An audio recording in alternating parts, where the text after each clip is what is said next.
வணக்கம். நான் உங்கள் வலசவாதியார். நாம் இப்போது ஆலப்பேரியில் ஒரு பெரிய ரவுண்டானாவில் நின்றுக்கிட்டு இருக்கிறோம்.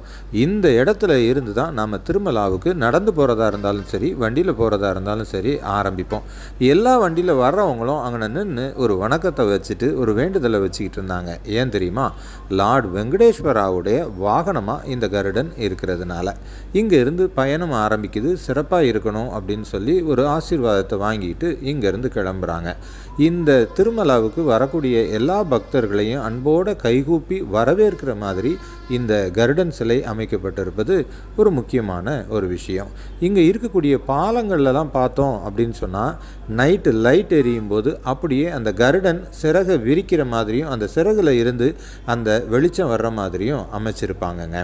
இந்த கருடன் சிலை அப்படிங்கிறது ஒரு வெற்றி, ஒரு சக்தி, அதே மாதிரி ஞானம், இதோடைய வெளிப்பாடாக இருக்குது அப்படின்னு எல்லாருமே சொல்கிறாங்க.